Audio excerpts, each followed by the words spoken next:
This channel does not promote any violent, harmful, or illegal activities. All content provided by this channel is meant for an educational purpose only.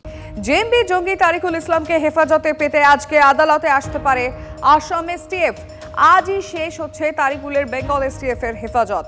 জেলে বসেই জঙ্গি জাল ছড়ানোর ছক করে তারিকুল। জেলবন্দি অবস্থাতেই আনসারুল্লাহ বাংলা টিমের হয়ে কাজ করছিল এই তারিকুল ইসলাম। আর এবার আসাম এসটিএফ কি তাদের তারিকুলকে জালে নেবে? কি এখনো অবধি খবর রয়েছে? আমাদের রিপোর্টার কৌশিকের কাছ থেকে ডিটেলে জানবো। কৌশিক, দেখো, তারিকুল ইসলামকে কিন্তু হেফাজতে পেতে এর আগের দিনই এসেছিল আসাম এসটিএফ, কিন্তু তার আগে বেঙ্গল এসটিএফ তাদের হেফাজতে পেয়ে চিঠি দিয়েছিল এবং আদালতের দ্বারস্থ হয়েছিল এবং সেই কারণে আদালত থেকে কিন্তু বেঙ্গল এসটিএফ তারিকুলকে নিয়ে যায় এবং তারপর তারা আসাম এসটিএফ জানিয়েছেন যে তারা কিন্তু তারিকুলকে তাদের হেফাজতে পেতে চায় না। এবং যেটা মনে করা হচ্ছে যে আসাম এসটিএফ সূত্রে যেটা জানা গেছে যে তারা তারিকুলকে পেতে আজকে হয়তো কোর্টে আবেদন করবেন এবং তারিকুলকে তারা নিয়ে যাবেন জিজ্ঞাসাবাদের জন্য। অন্যদিকে যে বেঙ্গল এসটিএফ এর হেফাজতে ছিলেন সেখানে কিন্তু আজকে কোর্টে আদালতে তোলার নির্দেশ দিয়েছিলেন বিচারক, সেই মতো আজকে আদালতে তোলা হবে। তবে কোর্টের মন্তব্য কি হয় সেটা যেমন দেখার বিষয় যে থাকবে, কিন্তু তারিকুলকে নিয়ে যে চিন্তা বাড়াচ্ছে গোয়েন্দাদের সেটা বলাই বাহুল্য। তিনি জেলে বসে যেভাবে কিন্তু আনসারুল্লাহ বাংলা টিমের হয়ে যেভাবে কাজ করছে এবং এর সাথে শুধুমাত্র যে এমন কাজ করছিল এমনটা নয়, সেখান থেকে কিন্তু বেশ কয়েক লক্ষ টাকাও তিনি জোগাড় করেছিলেন। সেই টাকা কোন কাজের জন্য এনেছিলেন, কিভাবে এনেছিলেন, সেই সব বিষয়গুলো কিন্তু খতিয়ে দেখছে গোয়েন্দারা। পাশাপাশি যে বাংলায় জাল বুনছিলেন এমনটা নয়, ঝাড়খণ্ডেও কিন্তু তার জাল ছড়িয়েছিল, সেটা দেখা যাক আসাম এসটিএফ তাকে জ্বালিয়ে নিতে পারে কিনা, আমাদের নজর থাকবে।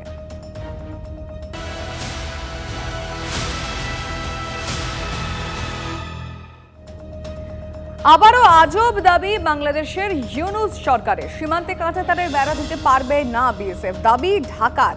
ভারতের রাষ্ট্রদূতকে তলব করে আজব দাবি করছে বাংলাদেশ। সীমান্তে কাঁটাতারের বেড়া দিতে দেব না, হুমকি বাংলাদেশের।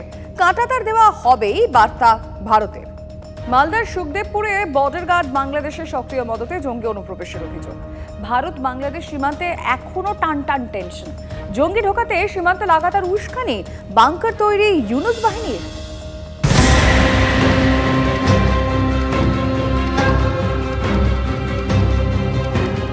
কাঁটাতারের ওপারে বাংকার শুধু নজরদারির জন্য নাকি জঙ্গি অনুপ্রবেশের ছক?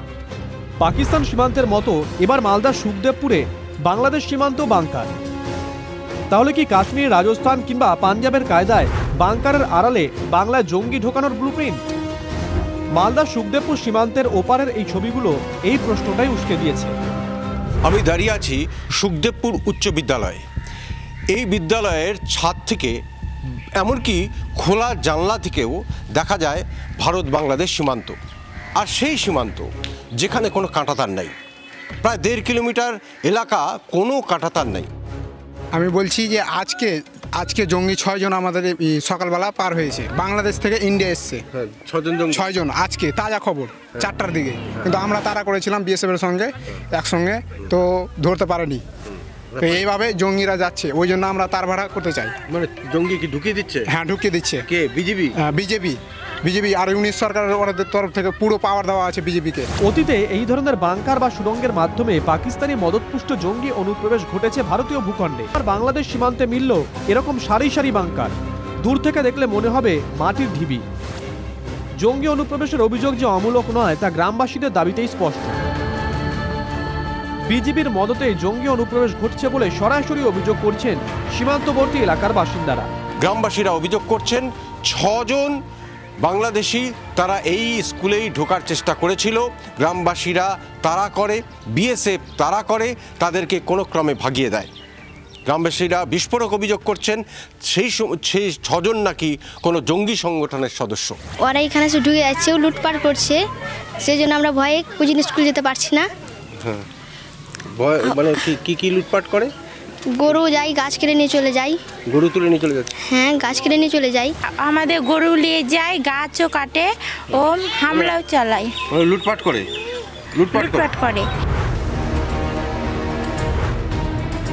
আমাদের জম্মু কাশ্মীরের ভারত পাকিস্তান বা ভারত পাক অধিকৃত কাশ্মীরে ঠিক এইভাবেই লঞ্চ প্যাড গুলো থেকে জঙ্গিদের ভারতে প্রবেশ করানোর চেষ্টা করা হয় এবং আমাদের রাষ্ট্রীয় রাইফেলস বা জম্মু কাশ্মীর পুলিশ তখনই তাদের যাকে দেখতে পায় তখনই তাদের 72 হুড়িপড়ির কাছে পৌঁছে দেয়, শুট দেম অল। সুতরাং এই মেসেজটা এবার পূর্ব প্রান্তেও শুরু করতে হবে। এবং বিএসএফ ভারত বিরোধী কোনো শক্তিকে ভারতবর্ষের ভেতরে ঢুকতে দেবে না। আমরা পশ্চিমবঙ্গ সরকারের সহযোগিতা চাই। পশ্চিমবঙ্গ সরকারের সহযোগিতা পেলে পরে এই কাজকে ভারত সরকার আরও অনেক ফলপ্রসূ করতে পারে। ভারত বিরোধী শক্তিকে যে আটকাচ্ছে এটা তো দয়া করছে না, তার জন্যই বিএসএফ বলে ফোর্সটাকে রাখা আছে। তো বিএসএফ যদি সেখানে থাকে তাহলে ভারত বিরোধী শক্তি সেখান দিয়ে ঢুকছেই বা কী করে? ফেলিওর কার? ফেলিওর বিএসএফের।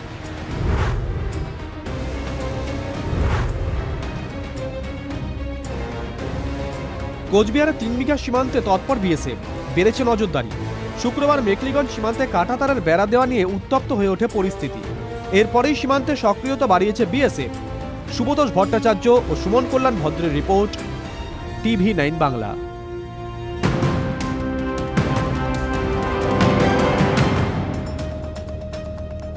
আবারও গ্রেফতার বাংলাদেশি, এবার সোনারপুর থেকে পাকড়াও। বৈকুণ্ঠপুর থেকে গতকাল রাতে গ্রেফতার 5 বাংলাদেশি। সোনারপুরে একটি বাড়ি ভাড়া নিয়ে থাকতেন তারা, কাজ করতেন পোশাক তৈরির কারখানায়। বাড়ির মালিক পলাতক। আর একবার জানিয়ে রাখতে চাইবো, আবারও বাংলাদেশি গ্রেফতার হয়েছে। এবার সোনারপুর থেকে তাকে পাকড়াও করা গিয়েছে। বৈকুণ্ঠপুর থেকে গতকাল রাতে 5 জন বাংলাদেশিকে গ্রেফতার করেছে পুলিশ। সোনারপুরে একটি বাড়ি ভাড়া নিয়ে থাকতেন তারা। আমাদের রিপোর্টার সত্যজিতের সঙ্গে কথা বলবো। সত্যজিৎ, এখন অবধি তাদের কি পরিচয়, কেন তারা এখানে এসেছিলেন, কি জানা যাচ্ছে? দেখো, পুলিশ সূত্রে যেটুকু জানা যাচ্ছে যে 1 বছরেরও বেশি সময় ধরে সোনারপুরের এই বৈকুণ্ঠপুর এলাকায় তারা ভাড়া থাকতেন। 5 জন বাংলাদেশি তারা ছিলেন। তারা গার্মেন্টসের কাজ করতেন এবং বিভিন্ন সময় তাদের কাজের পরিবর্তনও হতো। এলাকার সাধারণ মানুষের সঙ্গে সেভাবে তাদের পরিচয় ছিল না বা তারা সেইভাবে মিশতেন না। অসংলগ্ন অবস্থায় বেশ কয়েকবার তাদেরকে দেখা গেছিল এবং তাদের প্রতিবেশীদের মধ্যে একটা ধোঁয়াশাও ছিল। সোনারপুর থানার পুলিশ আধিকারিকরা গতকাল রাতেই তাদেরকে গ্রেপ্তার করেছে এবং যতটুকু জানা যাচ্ছে যে আজকের বারুইপুর আদালতে তাদেরকে তোলা হবে। নজর থাকবে। ধন্যবাদ।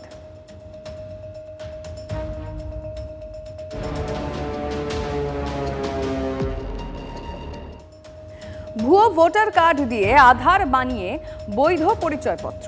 বারাসাতের নকল পরিচয়পত্র নেটওয়ার্কের পর্দা ফাঁস হয়েছে। ভারতীয় ভোটার কার্ডে বাংলাদেশের ছবি বসিয়ে ভুয়ো voter card. Digital voter card বের করে আধারের জন্য আবেদন। দাবি পুলিশ সূত্রে, আধার কার্ড বানিয়ে সেই নথি দিয়ে আসল ভোটার কার্ড পেতে আবেদন।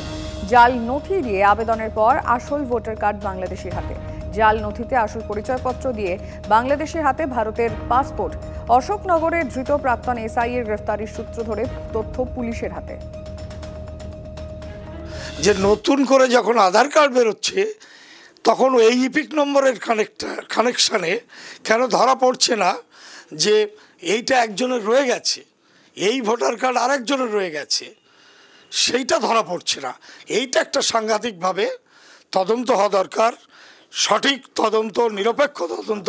কোথাও দিলে তো সব তার এইবার আধার দিলে সমস্ত ডিটেলস, আপনার ব্যাংক অ্যাকাউন্ট, যেহেতু আধারের সঙ্গে এখন প্যান কার্ড সংযুক্ত, সুতরাং আপনার ব্যাংক অ্যাকাউন্ট, আপনার ব্যাংকের ব্যালেন্স, আপনার জমিতেও যেহেতু আধার কার্ড এবং ভোটার কার্ড এবং প্যান কার্ড ইউজ হচ্ছে, এভরিথিং সেখান থেকে বেরিয়ে যাচ্ছে। সঠিকভাবে দেখার দায়িত্ব কিন্তু স্থানীয় ডিআইবি যদি এই ব্যাপারটা যদি সঠিকভাবে তদন্ত করতো বা তারা যদি খতিয়ে দেখতো তাহলে এই জিনিস তারা করতে পারতো না। এবং আমরা মনে করি এর পেছনে শাসক দলের প্রচ্ছন্ন এবং মদত আছে এবং তারা এইটাকে কাজে লাগিয়ে তারা ভোট ব্যাংক তৈরি করার স্বার্থে তারা এই কাজগুলো করছে।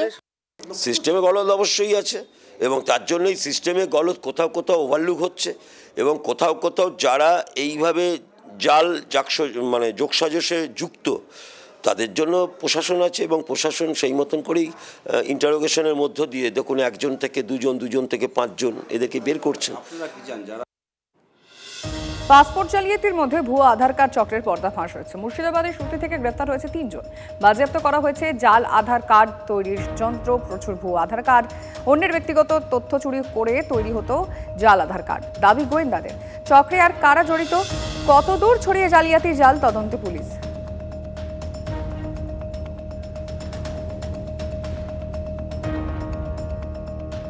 রেস্তোরাঁর পর লালবাজারের নজরে পাসপোর্ট জালিয়াতি চক্রের অন্যতম মাথা মনোজের বিলাসবহুল ফ্ল্যাট। কৈলানের কাছে ৮০ লক্ষ টাকায় কেনা ফ্ল্যাট রয়েছে মনোজের, আর সেই ফ্ল্যাটের নথি চাওয়া হয়েছে বলে পুলিশ সূত্রে খবর। ফ্ল্যাটটি কবে কেনা, ফ্ল্যাট কেনার টাকা কিভাবে শোধ করা হচ্ছে সেই তথ্য জানতে চায় লালবাজার। নথি পেলেই সিল করা হবে ফ্ল্যাট। আর এই জালিয়াতি চক্রের ধৃতদের প্রত্যেকের ব্যাংক অ্যাকাউন্ট সংক্রান্ত তথ্য পেতে সবার প্যান নম্বর সংগ্রহ করে ব্যাংকের চিঠি। বাংলাদেশের একটি ব্যাংকের পার্ক স্ট্রিট শাখাতেও চিঠি দেওয়া হয়েছে বলে লালবাজার সূত্রে খবর। কত কিছুরই খোলা বাজার হয়ে গিয়েছে। কোন জিনিসটা বাকি আছে পশ্চিমবঙ্গে খোলা বাজার হওয়ার? শিক্ষার ক্ষেত্রে খোলা বাজার হয়ে গিয়েছে, স্বাস্থ্যর ক্ষেত্রে এতক্ষণ ধরে তো বললাম খোলা বাজার হয়ে গিয়েছে। পশ্চিমবঙ্গ একটা দুর্নীতির সাম্রাজ্য, দুর্নীতির সাগর। তার মধ্যে পাসপোর্ট জালিয়াতি একটা ছোট ব্যাপার। পাসপোর্ট জালিয়াতির মাধ্যমে কিছু বাংলাদেশি এই রাজ্যে ঢুকছে। বাংলাদেশিদের এইভাবে ঢোকা ব্যাপারটাকে রাজ্য সরকার স্বাগত করে, কারণ এরা হচ্ছে মমতা ব্যানার্জি কথিত দুধেল গাই যারা দুধ দেয় এবং তাদের দুধের জন্য তাদের ভালো করে খড় জাবনা ইত্যাদি খাওয়াতে হয়। তো পাসপোর্ট জালিয়াতি তো এই পরিস্থিতিতে হবে, তাতে আশ্চর্যের কি আছে? বিজেপি মিথ্যা কথা বলছে, আসামে ট্রেনিং চলছে, ধরা পড়ছে ত্রিপুরা থেকে, আর বড় বড় কথা বলছে বাংলায় এসে। পাসপোর্ট বিষয়টা কেন্দ্রের অধীন, সীমান্তটা কেন্দ্রের অধীন। যদি কেউ পাসপোর্ট ছাড়া সীমান্ত দিয়ে ঢুকে থাকে তাহলে সেটা কেন্দ্র এবং বিএসএফ এর ব্যর্থতা। এই মুহূর্তে আমাদের কাছে খবর আসছে, স্কুলের বিল্ডিং এর কাঁচ ভেঙে আহত পড়ুয়া। নবন নালন্দা স্কুলের কাঁচ ভেঙে এই বিপত্তি হয়েছে। সরাসরি আমরা স্কুলের সামনে নজর রাখবো ঠিক কি ঘটেছে, পড়ুয়ারা কেমন আছে এই মুহূর্তে। আমাদের রিপোর্টার সোমা দাস জানাবেন। সোমা, দেখো আজকে সকাল 7টা নাগাদ যখন এখানে পড়ুয়ারা আসে, অর্থাৎ স্কুলে সেই সময় প্রেয়ার চলছিল এবং অভিভাবকেরা যেটা জানাচ্ছে, দেখো আমি একেবারেই ঘটনাস্থলে রয়েছি, যেটা জানিয়েছে যে এখানে স্কুল বিল্ডিং, সেই স্কুল বিল্ডিংয়ের কাঁচ ভেঙে পড়ে দুজন পড়ুয়া তারা আহত হয়েছেন। দেখতে পাচ্ছ যে স্কুল বিল্ডিংয়ের যেই কাঁচ, ওপর থেকে সেই কাঁচ ভেঙে পড়ে দুজন পড়ুয়ার একজনের মাথায় লাগে, গুরুতর আহত অবস্থায় তাকে হাসপাতালে নিয়ে যাওয়া হয়েছে। অভিভাবকেরা যেটা জানাচ্ছেন যে 40টি স্টিচ পড়েছে তার এবং একজনের হাতে লেগেছে। এবং একটু অভিভাবকদের সাথে কথা বলবো, এখানে যারা ছিলেন। দিদি, কি হলো, ঘটনাটা কখন হয়েছিল, কিভাবে হলো এটা? ওই 7টা নাগাদই হয়েছে। ওই পেয়ার লাইনে যখন বাচ্চাগুলো দাঁড়িয়েছিল, লাইন করে ঢোকাচ্ছিল, তখনই ওপর 4তলা থেকে একটা কাঁচ এসে বাচ্চার মাথায় পড়ে। সেই বাচ্চা তো এখন তো আমরিতে অ্যাডমিশন রয়েছে, আরও দুটো বাচ্চা ইনজিওর হয়েছে। এবার রক্ত এতটা পুরো ব্লাড ছিল, সবই তো পরিষ্কার করে দিয়েছে। এই যে দেখতে পাচ্ছেন স্কুলের বিল্ডিং এর যে এরকম অবস্থা, কাঁচ ভেঙে পড়ছে, স্কুল মেইনটেনেন্সের জন্য তো প্রতি বছর তো টাকা ধার্য করা হয়, কি বলবেন স্কুলের কত টাকা ফিরতি? কিছু তো মেইনটেনেন্স তো করা উচিত। আমরা তো ফিজটাও যথেষ্ট পরিমাণে দিই, কারণ বাচ্চাদের সেফটির জন্য এটুকু তো দরকার না। আজকে আমরা তাকে স্কুলে ছেড়ে যাচ্ছি, কিসের ভরসায়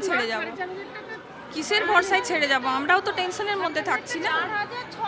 এই যে ঘটনাটি ঘটলো, তারপর স্কুল কর্তৃপক্ষের তরফ থেকে আমাদের প্রিন্সিপাল, আমরা আজকে এখনো 2 ঘন্টার উপরে আমরা দাঁড়িয়ে আছি, উনি তো আসছেন না। বললেন এখন 11টা 11:30 বাজবে। মানে স্কুলের কোনো পরিষেবাই ভালো না। একটা শুধু তাই না, একটা বাচ্চা মানে অ্যাম্বুলেন্স নেই। আমাদের আরেক গার্জেন, মানে ওই বিল্ডিংয়ের গার্জেনের গাড়ি ছিল, উনি নিয়ে গেলেন, একটা টিচার সঙ্গে গেলেন, বাচ্চাটা ভীষণভাবে ইনজিওর, মানে পুরো কান গলা ফেটে, মানে এগুলো মানে ব্লাড বের হচ্ছে কোনো, মানে আরেকটা বাচ্চা তো হাত কেটে গেছিল সামান্য, ওখানে ফার্স্ট এড করেছে কিনা, তার মা আবার আসলো, তাকে আবার নার্সিংহোমে নিয়ে গেল। ওয়াশরুম খারাপ, ওয়াশরুমে এত বিচ্ছিরি, মানে ফার্স্ট দিন স্কুলে এসছে, ওয়াশরুম বলছে জল উপচে পড়ছে নোংরা। সোমা, স্কুল কর্তৃপক্ষের কাউকে দেখতে পাচ্ছো যাদের সাথে কথা বলা যায়? মানে সেটা মানে স্কুল কর্তৃপক্ষ তারা কি আপনাদের সাথে কোনো কথা বলেছে? বলছে এটা যদি রাস্তায় হতো। আমরা বলছি কি এটা রাস্তা, স্কুল কি এক হলো? একটা কাঁচ কদিনে ভেঙে পড়ে? 1 বছর 2 বছর 3 বছর মেনটেন্স না হলে কিন্তু কাঁচ ভেঙে পড়ে না। বহু বছর মেনটেন্স না হলে তো কাঁচ ভেঙে পড়ে। আর যেখানে বাচ্চাগুলো পেয়ার লাইনে দাঁড়িয়ে আছে, সেখানটা অন্তত সেট করা উচিত। এইটুকু সিকিউরিটি, রাস্তার অ্যাক্সিডেন্ট আর এই স্কুলের ভিতরে গেটের ভিতরে অ্যাক্সিডেন্ট, সেটা কি এক হয়? বুঝতে পারছো অভিভাবকেরা তারা কিন্তু বলছেন তারা কিন্তু স্কুল কর্তৃপক্ষের সঙ্গে কথা বলার চেষ্টা করেছেন, কিন্তু কোনোভাবে প্রিন্সিপাল এখনো পর্যন্ত এসে পৌঁছায়নি।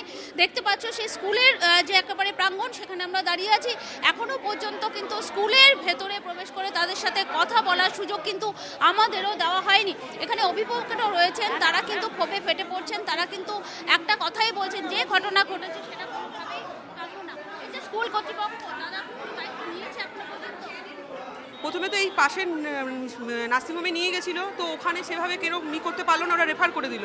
দিয়ে তড়িঘড়ি কিন্তু স্কুলের কোনো অ্যাম্বুলেন্স ছিল না, গার্জেনের গাড়ি করে বাচ্চাকে নিয়ে যাওয়া হয়েছে। না, আমাদের নজর থাকবে সোমা, আমরাও অপেক্ষা করে থাকবো স্কুল কর্তৃপক্ষ এই বিষয় নিয়ে কি বলেন, তাদের অফিসিয়াল স্টেটমেন্টের দিকে নজর রয়েছে আমাদের। ধন্যবাদ।